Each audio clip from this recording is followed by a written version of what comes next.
Hello, y'all. Welcome back. If you have listened before, welcome if you're new to Many Mistakes Ago podcast. So I'm trying two things different here. One, I have a ring light. I'm not sure if this is how I'm gonna always record. I can literally see my shadow in the back. I'm just trying it out because it's later in the day, and to be honest with y'all, that might be a little bit better. I don't think it needs to be so bright. To be honest with y'all, I usually record during the day, but I've had such a day that it's literally almost 8 o'clock at night, and I'm like, oh my God. And then the second thing is the resolution, which I am going to just make a note of the resolution, by the way. Don't mind me. I just took a picture. Because if you've seen my last 2 to 3 podcast episodes, you'll notice that I didn't fuck with the resolution at all. I was recording exactly how it was set up. And I was afraid to touch anything. And I was realizing that it was recording this much, and I don't like that. I want my YouTube videos to be full.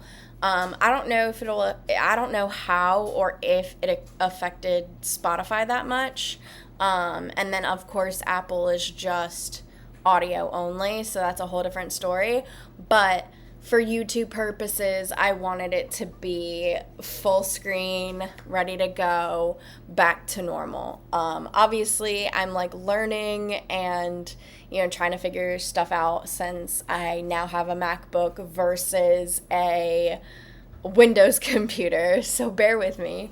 But enough of that jazz. We're going to get into today's episode, which has to do with love bombing. So, I don't even know where to start on this because there is so much talk about love bombing. You've probably listened to a podcast or a TikTok, maybe even an Instagram reel or a Facebook video that came from an Instagram reel. Y'all know how it is. But you've probably heard about love bombing from somewhere already. And I'm not here to tell you the definition and blah blah blah. I mean, I could, it's basically just showering someone with a bunch of love, usually not good intentions, and also can be to get something in return for that love up bombing, or it's to plant a seed for something else. Again, usually there's something in return that's involved. And what I mean by that is people who love bomb, I'm gonna be honest with y'all, they either don't know that they're doing it and they genuinely just love so much, or have been deprived of love for so much that if they get love, they want to just give. I do believe that those types of people are out there because I feel like I've definitely received love bombing and in return have love bombed back because I was oh my God, I just, this is crazy, this person is showing me this, and this, and it feels so good, and I want to reciprocate that. There are those people out there. But then there's the people who are love bombing, and maybe they're a narcissist, maybe they have issues, maybe something's going on, but they are love bombing in hopes to reel you in and either get you to sleep with them, get a relationship with you, lock you down in some way, shape, or form. Maybe they want something else from you that's not sex or love related. I don't know, maybe you own a business and they want something from that. I don't know. I'm making that up. I'm sure there are many reasons out there that people love bomb. They want something from you, and that's a way to get it, is to just shower you with a ton of love and affection and hopes that they can get that in return. And once you do, like for example, if they're love bombing you to get you to sleep with them, and you sleep with them, and then all of a sudden they just take all of that love away, like it never existed, they don't know who you are, or maybe they completely dial it back, and they know who you are, they don't block you or whatever, or pretend they don't know you, but they just completely dial back, and you're left wondering like what the fuck is going on. Or they slowly dial back and breadcrumb. Whatever the case may be, it's definitely scary, because a lot of people are like, well, I love, and I just want somebody to share that with, and I really thought like this person was it. It's very tough, because you never know what these people's intentions are. Like, going into a relationship or going into the dating pool, you don't know what people's intentions are, and it's so scary. Like, you truly do not know somebody until you've been through it with them. And what I mean by that is, there are people that say like you don't know somebody until like this many months or this many years or whatever. Honestly, I don't believe that, because I had an ex-boyfriend that, granted, he did show signs of not being a good person before a lot of stuff happened. But I guess what I'm trying to say is, like, I always thought he would be the type of person never to abuse me, never to, hurt me in any physicality. And I was like, he can be manipulative, maybe he's emotionally abusive, I can live with that. And he had broken down my self-esteem to the point where I was okay with that. And that's so sad. Like, I was okay with him cheating. Not okay with it, but like, you just like get desensitized to it to the point where you're like I love this person, what else? Or maybe you don't have confidence. That was definitely me too. Like, I had no confidence. I literally felt like the scum of the earth. I didn't feel like anyone ever would want to date me. I felt like I was just like some helpless, hopeless girl that like was stuck in a relationship that she didn't know how to get out of. But I was broken down to the point of like, I didn't know what to do with myself. And it's funny because I look back on that relationship and there was so much love bombing on his end. Like, before I think when I met him, I think he was in a class of mine, I want to say, in high school, and I was dating somebody, right? I was in a long distance relationship. I was trying to make it work with my ex, which I ended up breaking up with him, which in the long run was definitely a smart decision because I do care for him, and him and I are still friends to this day. He is the guy that I took to prom, and I feel really good that even though the breakup sucked, we were able to repair our relationship and turn it into a friendship, and it didn't just go down in shambles because I was so hoping that long distance would work, but I'm just the type of person that long distance would just never work for me. So with that being said, when I met this guy in high school, I was dating, another ex, and I had broken up with him, and I was going through the realizations of that, and he kind of creeped his way in, and I want to say this wasn't a long timeline. This was a very short timeline in which he would talk with me, he would joke with me, he would kind of consistently be obsessive about me in certain ways. And it felt great because I was The thumbs up, lol. It felt great because I was like, really heartbroken in a place of like, I didn't know what I was doing with my life. I moved up to Connecticut from Florida with my mom, and like I was in a very vulnerable place. And so any sort of love and affection at that point was just like, I don't know, it just was so appeasing or appealing, I guess. I don't know exactly the right word I want to use with that.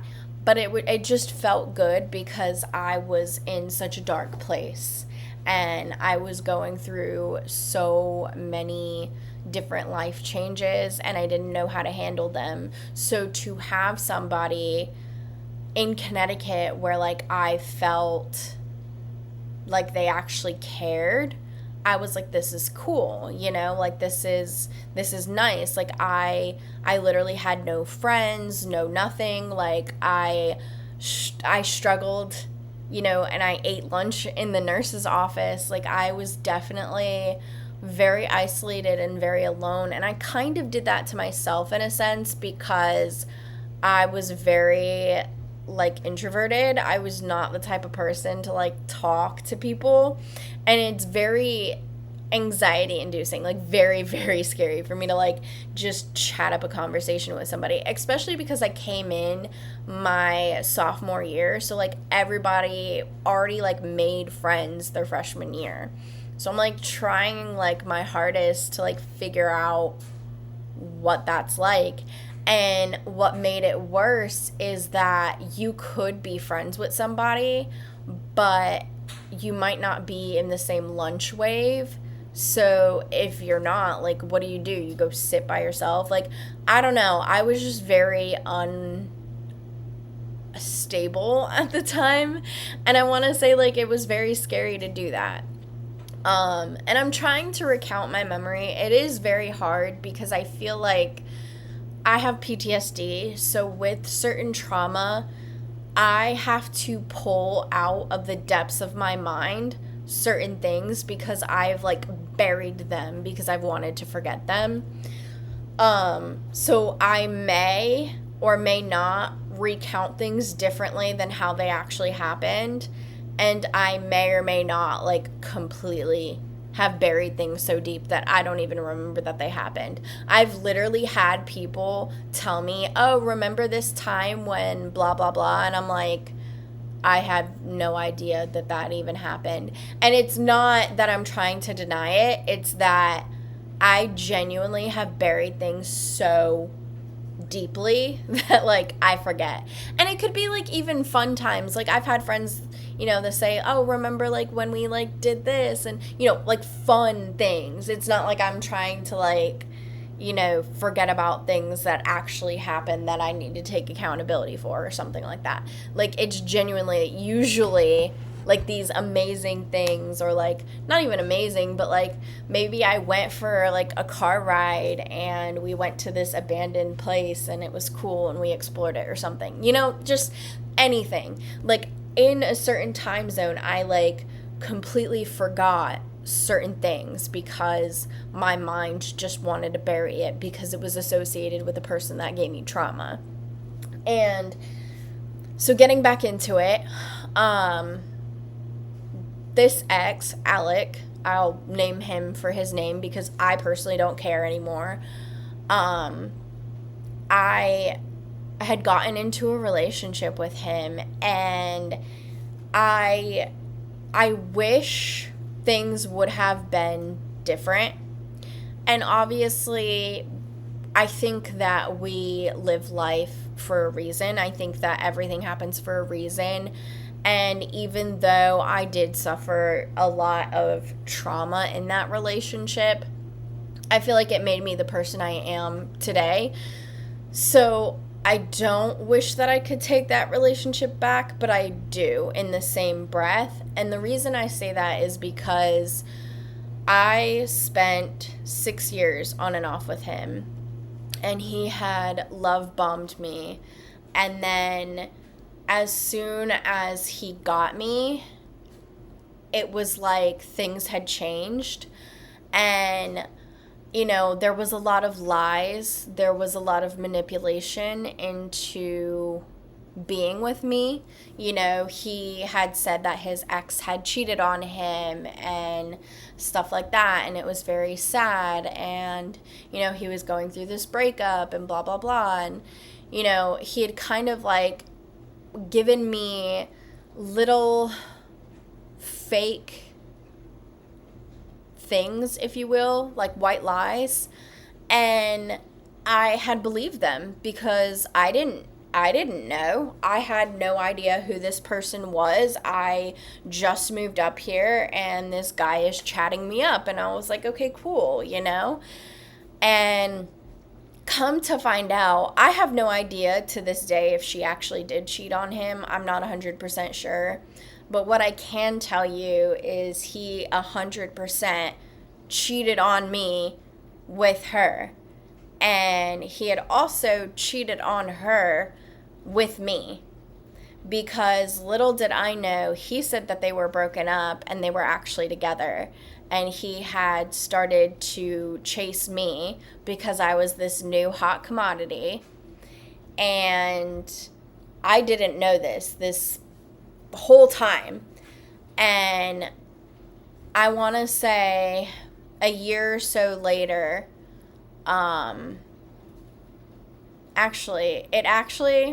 he cheated on me with her probably multiple times, but the time I do remember was probably a couple years into our relationship. I want to say 3 or 4.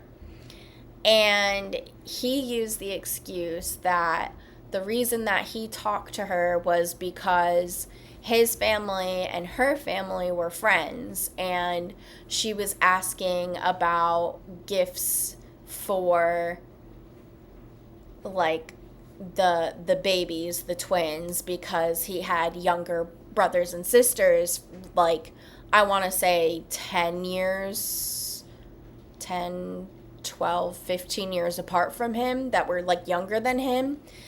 And I was like, okay, like, you know, I don't really like it, but what am I going to do? Well, come to find out, I had this instinct of going through his phone one day, and I finally just said, fuck it, I'll do it. So I took his phone, I got into it, and I see multiple women. I mean, multiple. There was a girl with an unsaved number that was like, it literally, she was like, this feels like too good to be true. Like, are you sure you're not with anybody? And he had straight up said, I'm not talking to anybody. I'm not dating anybody. Like, and I was like, I've been in a relationship with him on and off for like 3 years at the least. And we were on for like a solid 6 months to a year. And this was like recent messages. And I was like, what the fuck? And then I finally looked at the ex-girlfriend that I said had cheated. He had cheated on me with her, and he had cheated on her with me.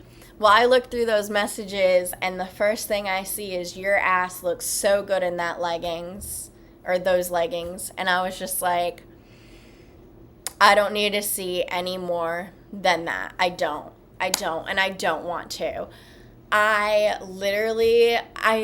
I think him and I were over my stepdad's house to help him with something, and I had work in a couple hours. I literally called into work crying, hysterically crying. And I remember, I think my boss thought I was like laughing. I was actually hysterically crying. Like, I could not control myself. I was like, I cannot make it into work today. I was so emotional because I was like, what the heck? Like, this person that I had built a life with, that I'm living with, like, it just has no regard for me as a person.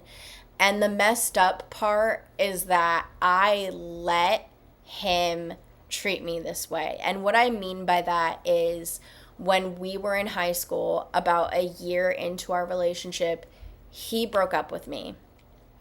And he actually broke up with me to date somebody else. And I didn't know this. I just knew that I was heartbroken and I didn't understand what was going on.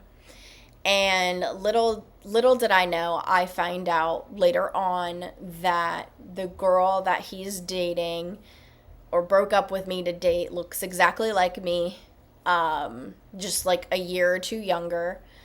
And he was flirting with her in a class that he oversaw.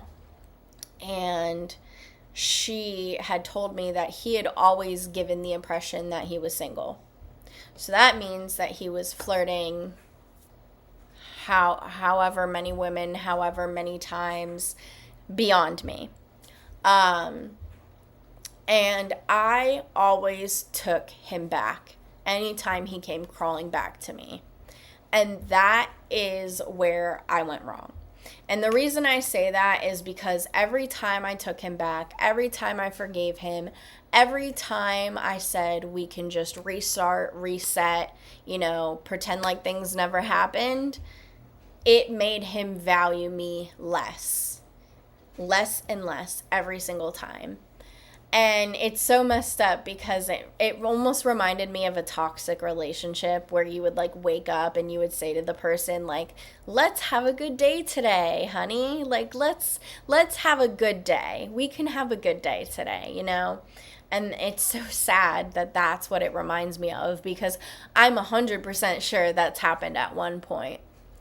But 6 years on and off, it took him 6 years to do something completely unforgivable that I was just so broken that I said no more. And what had happened is he sexually assaulted me while I was sleeping. And what I mean by people, you don't know somebody after a certain amount of time, I truly feel like he had led such a facade and I had been so rose-colored glasses, if you will, that it took me 6 years to realize that he was capable of hurting me or someone that he loved physically. And it's funny because he had foreshadowed this and said, I don't want to be like my adopted dad. My adopted dad, he like abuses his wife, he hits her, this and that. I never want to be like him. He's disgusting. I never want to be like him. Little does he know he's exactly like him. Just because he didn't hit me doesn't mean that he didn't abuse me. And that was a lot for me to take in. But I guess the point of this is that this all started with love bombing. And if I would have known what the signs were, I would have never agreed to date him. And again, I'm glad that I did date him, and I'm glad that I did go through what I went through because it made me who I am. And I don't think I would be half the woman I am without him breaking me down into nothing. And that's really sad to say. I've definitely overcome a lot. I've been diagnosed with a chronic illness. I've overcome suicide attempts. I have overcome mental illness. I struggle with it every day. I don't want to say overcome like it's gone, but overcome like I continuously every day like step up and show up regardless. But I can say because of him, I survived a narcissist. Because of him, I am a sexual assault survivor. And I don't want to play it as I'm a victim because I am so much more and so much stronger than to be called a victim. I am a survivor and I want to give power to that because I have overcome something so negative, so nasty, something that nobody should have to go through, but sadly we do. And I know there are many women out there, and men too. I don't want to discredit the men and pretend like that does not happen to men, because I know it does. But there are so many people in relationships that are abused by their partner, and it's not talked about enough. It's always some random person on the street that abused you, or, someone that you hooked up with once and they abused you, or, you went on one date with and they, abused you, whatever. It's never my relationship of so many years that person abused me. And I feel like it's not talked about enough. Like, your partner can abuse you. Your partner can sexually assault you.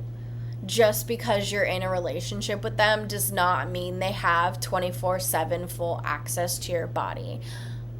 If you do not give your partner permission to do something, that is abuse if they do that to you. I never gave him permission to touch me while I was asleep, to put anything inside of me while I was asleep. That was a line that he had crossed, and he knew damn well that that was a line, because I had told him about a time that him and I were broken up for a year span of time, or whatever the case may be, and I was raped by somebody. And I never said no, but it left a scar, that's for sure.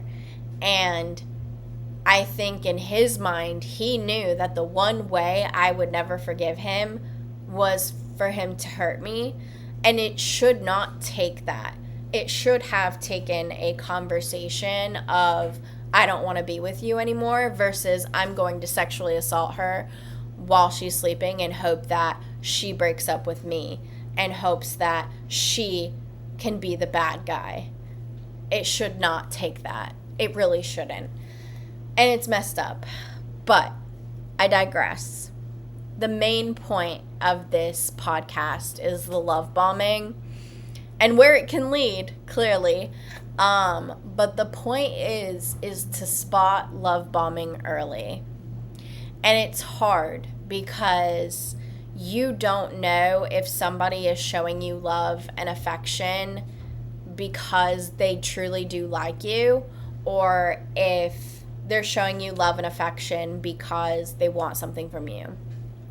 And I think the distinct difference between the two is a degree of obsession.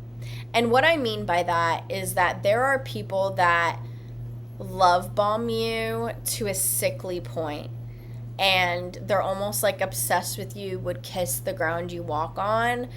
There is love like that, but I don't think that it should happen right away. I think if they love you and are obsessed with you, I think there is a healthy way to get to that point, and I think it takes time to get to that point.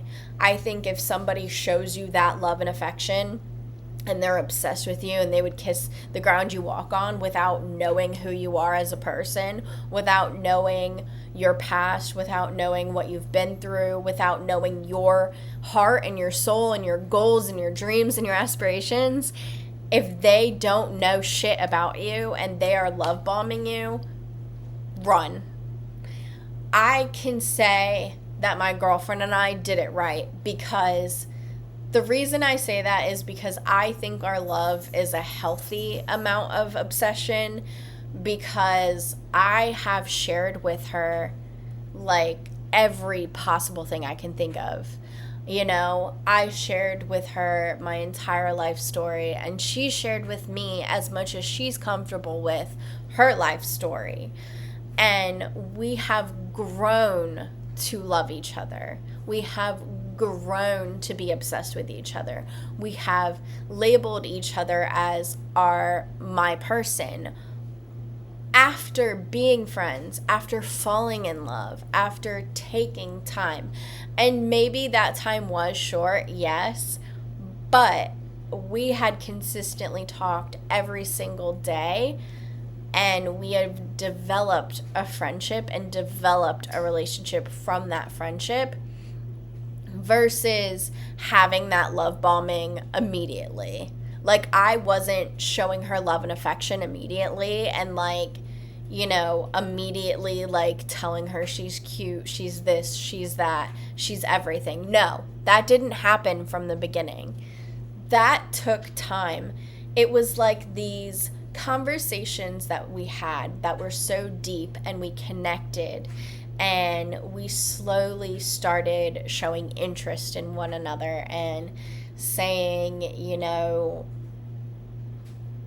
our hopes and dreams and aspirations, and then flirting with each other, and then drunk flirts and kisses, and, you know, eventually, like, developing a relationship. I don't want to say kisses as if we started kissing immediately, because it definitely took some time.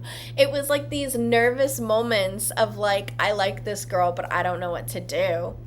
And it developed. That's the main difference between love bombing and a genuine relationship, is when you are being loved bombed by somebody, there is no time. Time does not exist. It is immediate. It is instant. It's unreal. Like, time just does not exist. Whereas when you develop a relationship, time exists. You see the steps. You see the growth in a relationship, in the interest, in whatever. And love bombing is just immediate. And it's scary to think that, like, I didn't know the difference until I received it, until I acknowledged and reflected on that relationship with Alec and being like, that was love bombing. He had his sights set on me and immediately was just locked in, and nothing could change that. And don't get me wrong, I feel like you can feel that way about a person to a certain extent. Because, for example, with Larissa, I was pretty much locked in on her the moment I met her, the moment I saw her in person. And even before I met her in person, I had, like, this growing feeling of, like, I really do like her. And my sights were set on her. Yes. However, I was always open to her not feeling the same way. I almost expected it. And I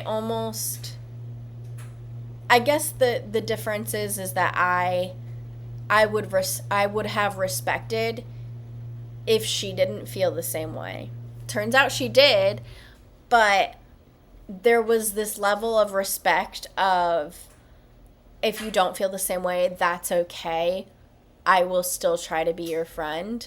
Or if you don't want to be friends, like, I will back away from, you know, from this connection. But again, the main difference is there's respect. There's time. There is a building connection. There are so many differences. And when you look back, you think, oh my God, like, I don't know how stupid I was. I don't know how I could have been that stupid. But I think back then, I was in high school. I didn't know about love. I didn't know about narcissists. I didn't know love bombing was a thing.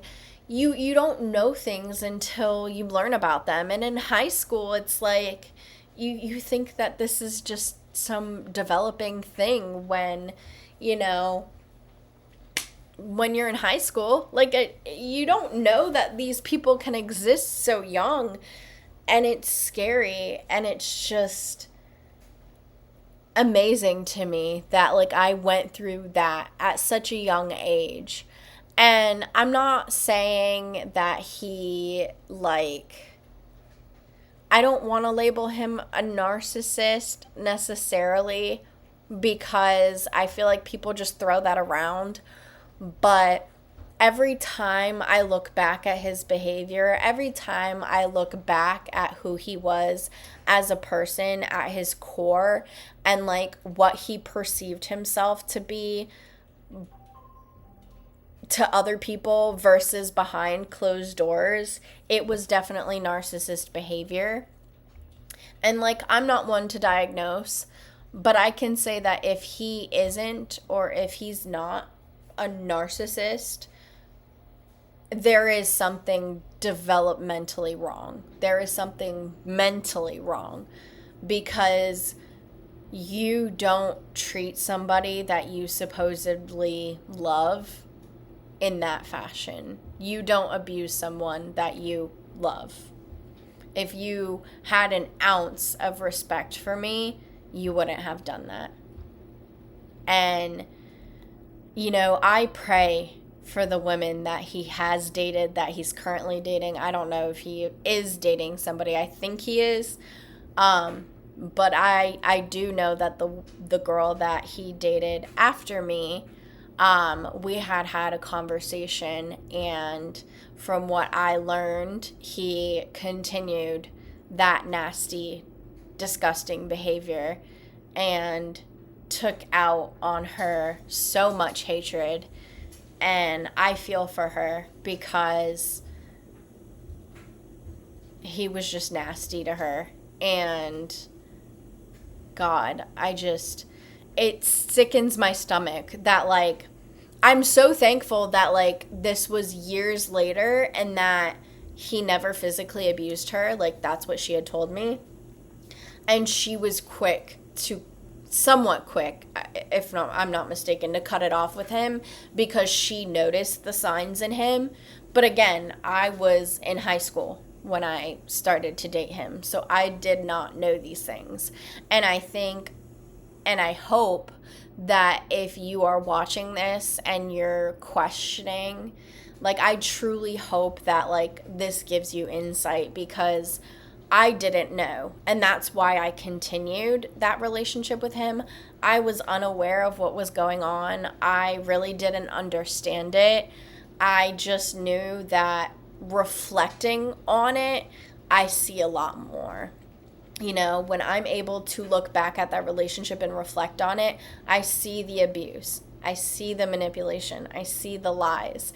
And I can be disgusted at them instead of forgive him, because I recognize what had happened and I can see it from, like, a clear point of view versus, like, being behind these rose-colored glasses of, like, I'll never be good enough, you know, this and that. And I think, you know, if I could go back to younger me, I would tell her that you are so much more than that man, than that boy.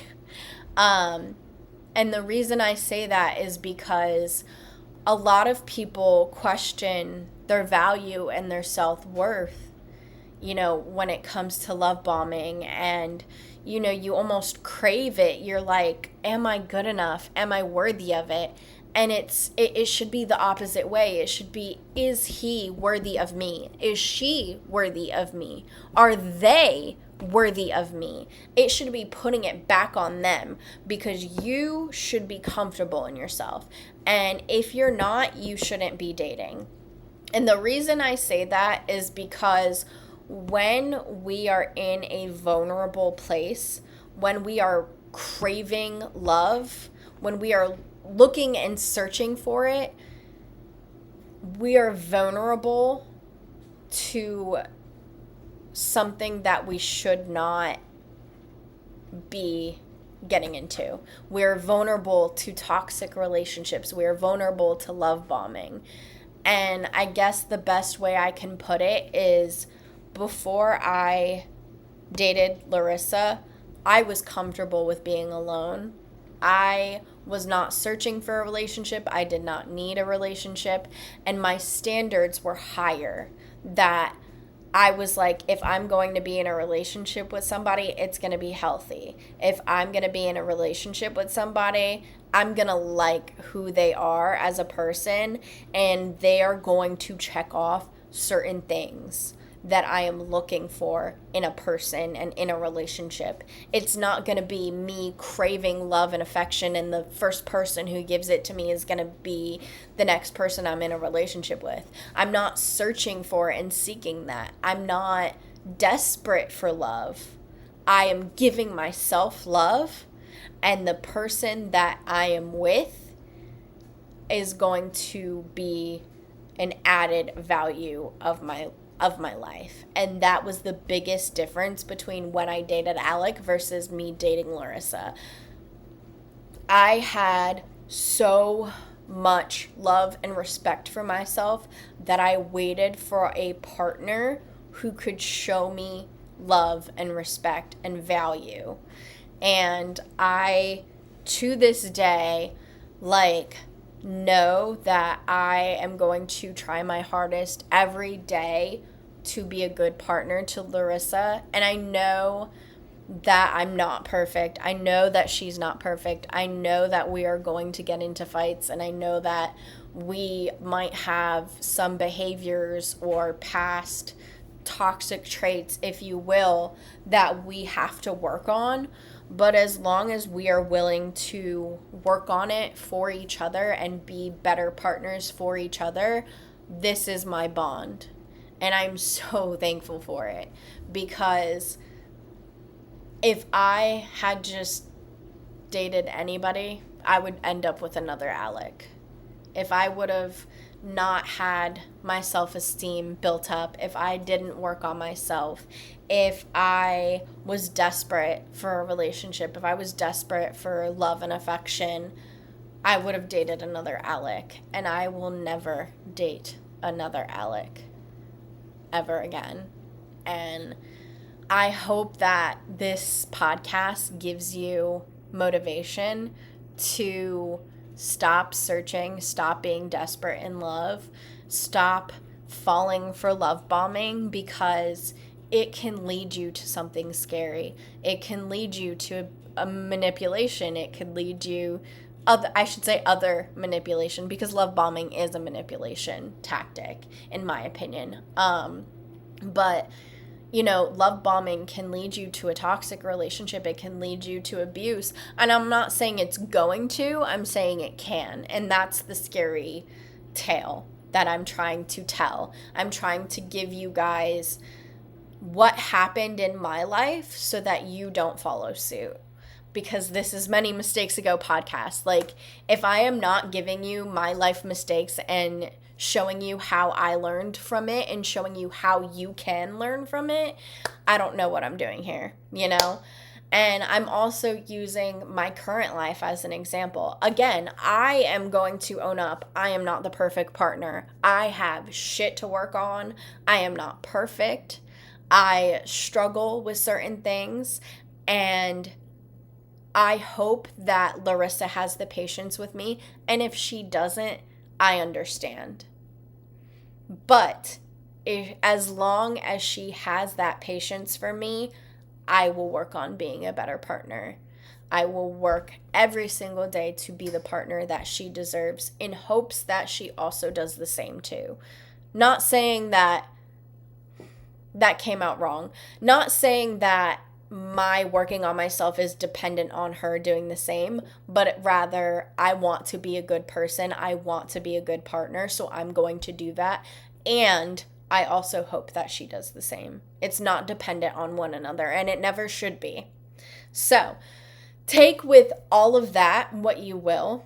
I hope that this episode opens your eyes into love bombing, into what can happen if you're not in a good relationship, what can happen if you stay in a relationship that's not good for you, or a relationship that you're just not aligned for, because your person will come, I promise you.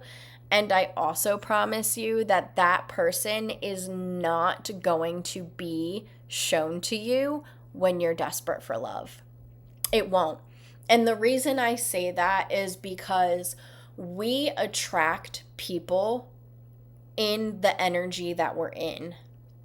So, for example, if I'm desperate for love and I'm like trying to find a relationship and I am like in this low vibrational negative energy, haven't worked on myself, that's what I'm going to attract. I'm going to attract a narcissist. I'm going to attract someone who's going to manipulate me.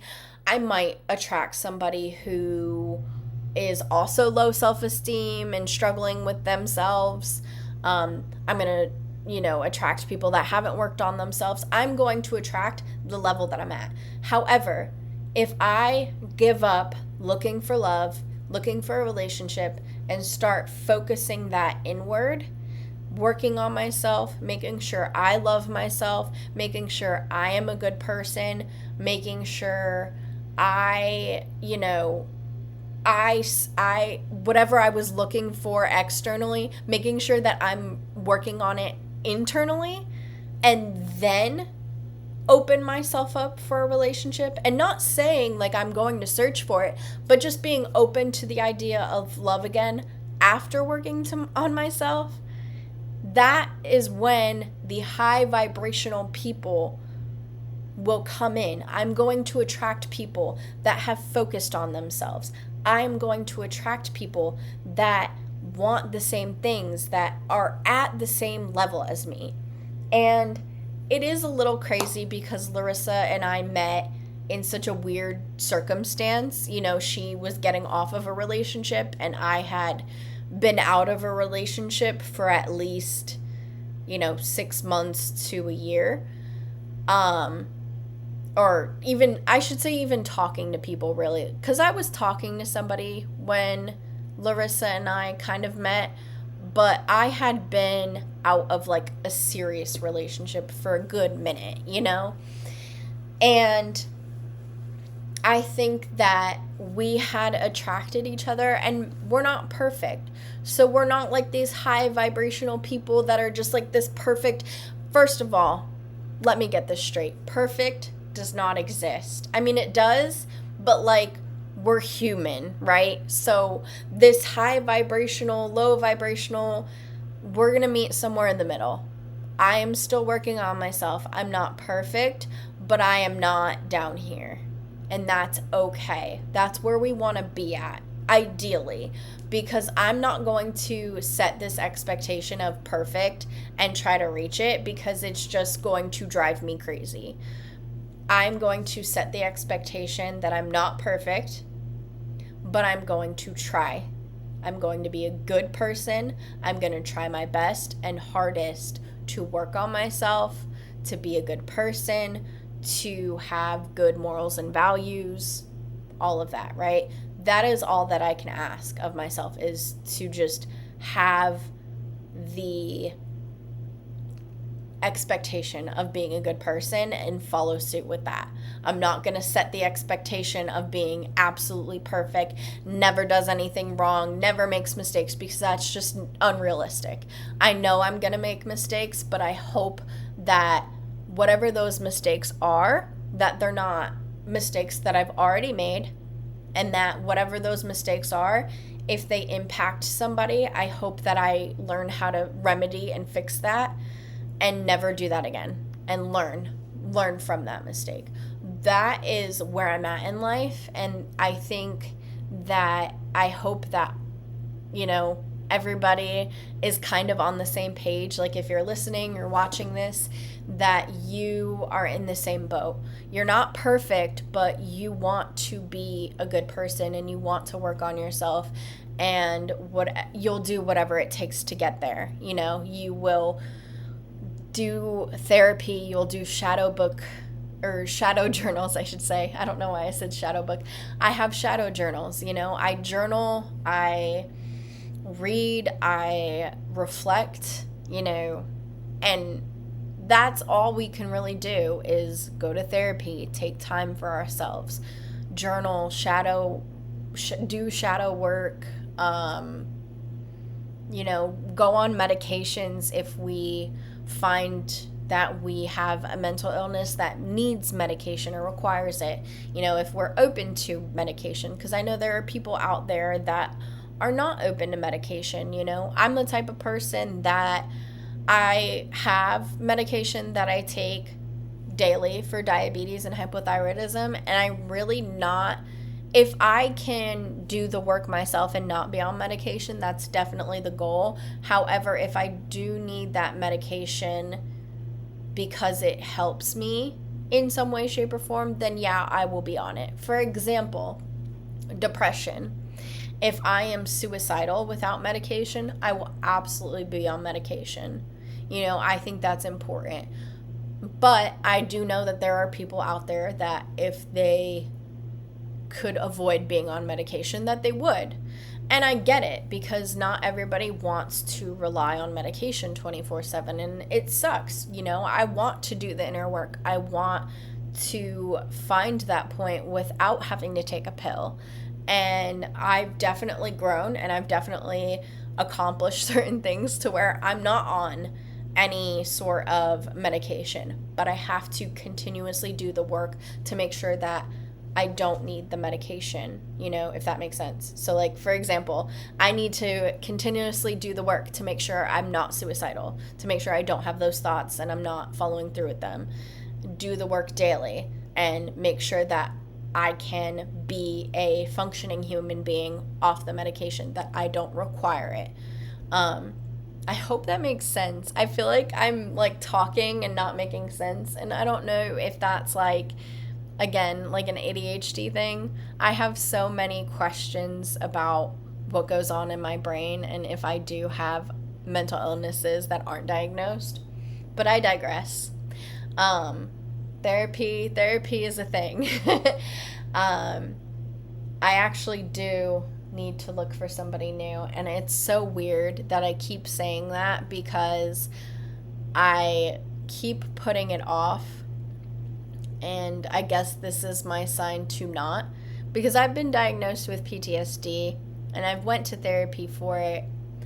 And then, like, moving to Texas just, like, completely messed me up in so many ways and shapes and forms. And I started looking for a doctor, and then I changed jobs, and now I struggle because I work the worst shift on this earth, and I need to find a doctor that takes this insurance. And I'm like, my mind is just so crazy. But I need to stop making excuses. So I guess this is my sign, and also your sign if you're still listening, that if you have something that you need to do, stop making excuses for it and just do it.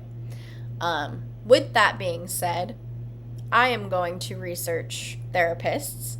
And also, I might see if I can talk to a psychiatrist in interests of seeing if they have any thoughts behind if there's anything going on there. I don't want to say or, like, set the expectation that I'll be diagnosed with something different, like a different mental illness, but I do think that I am curious into somebody else's mind, that if I were to open up and have a conversation, if there would be any differences in opinion versus, like, maybe I still will technically have PTSD, maybe that won't be the prominent, factor. Because when I was diagnosed with PTSD, I was struggling with a lot of flashbacks, but I wanted to live. So I had been diagnosed multiple times with different mental illnesses. I had went from major depressive disorder to recurrent major depressive disorder to PTSD. And the reason my psychiatrist had said is it really does depend on what your prominent issues are. And what I mean by that, or what they meant by that, is that they focus on symptoms and they try to, like, match it up or however they do it. And at the time, suicide was a factor. So that's where the depression came in. The unwillingness to live, the fact that I had suicide attempts, I went through with them and they didn't work, having a low mood, low self-esteem, that was all pointing towards depressive disorder. Then when I had moved and, come out of a mental facility, and years later, I had seen a new psychiatrist and went through with him, and he's the one that kind of diagnosed me with PTSD and told me this. My prominent things or tales or symptoms or whatever you want to call it was having the flashbacks, was having these kind of like 0 to 100, where like my mind flips a switch and I'm fine and then I'm angry, or fine then I'm irritated. There's different symptoms that point more towards a different diagnosis.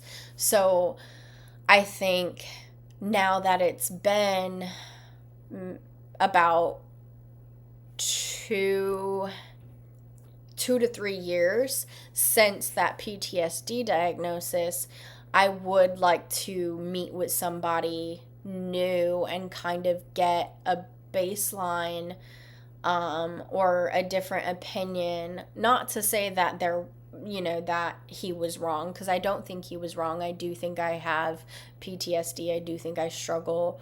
But to see if, are there other mental illnesses that play a factor in that? Could I have ADHD? Could I have autism? Could I be bipolar? Kind of opening up to really get to more of a root, because I've been on a plethora of medications, not at once, but I've tried different SSRIs and everything like that. And getting into it, I think there are some that have made me worse, and there are some that have made me better, and there are some that have done nothing for me at all, one way or the other. And I wonder if there is a diagnosis / medication that would be a better fit for me at this point in time. And if there is, I want to know, because I'm not saying I'm a perfectionist and like to fix things, but I think I'm always in this constant mood of how do I improve certain aspects of myself, in the sense of how do I not do this? How do I make this better? How do I stop this bad thing that I do from happening? Not to say like I'm going on the track to perfect, but how do I fix my shadow self is more of the way I would put it, I guess. And I think going through a kind of meeting with a psychiatrist and getting to kind of figure out more about my mind might be something interesting and might be worth talking to somebody about. So I think amongst my to-do list, I am going to lower the priority of other things and make it a pact between you and I that I will talk to somebody. And I hope that if you are finding a realization that you do too, I hope that you do as well. We're going to do this together, guys.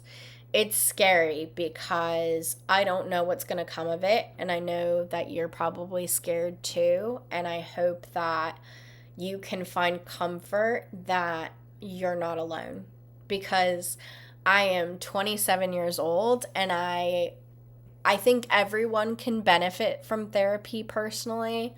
But I think at this point in time, it would be nice for me to dive into certain things and see how I can work on myself. So I think it's time for me to take that journey again, because I do want to change, and I do want to take care of myself in certain ways. And what I mean by that is I want to take care of my health mentally, physically, emotionally, all of that. So I know that we have kind of jumped topics. Again, I don't know if that's ADHD. I don't know what if my mind is just running a million miles a minute and I have so much to talk to you guys about. I don't know. But what I do know is that I thank you if you have listened this far. So today's episode was all about love bombing, toxic relationships, signs to look out for, and getting into mental illnesses more, and, talking about the scary things that nobody wants to talk about. And I think that kind of really encompasses this podcast episode. Just scary things that not a lot of people talk about, which is like mental health, love bombing, mental illnesses that, can come from certain things, or mental illnesses that show certain, symptoms, whatever. But yeah. We have gotten into it tonight, and I thank you so much for listening. I thank you for tuning in with me and talking with me. And if this episode has helped you in any way, let me know. I'm always looking for insight.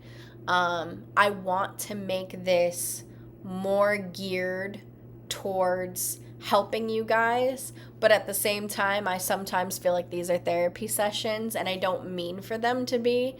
I'm just kind of sharing my life as I go with you. So I am always looking for feedback. If there is an episode that you want to hear, I am open to changing my schedule. I want to know what you guys want to hear and listen to. So I'm open to feedback. I will leave my links below. Please DM me. Let me know. If you have made it this far, let me know. Let me know what you think. If you have any comments, feedback, questions, want to hear something, want me to dive into something, I will try to stay on one topic and focus on it. Anyway, I love you guys so, so much. Thank you so much for listening. I will see you next time on Many Mistakes Ago podcast.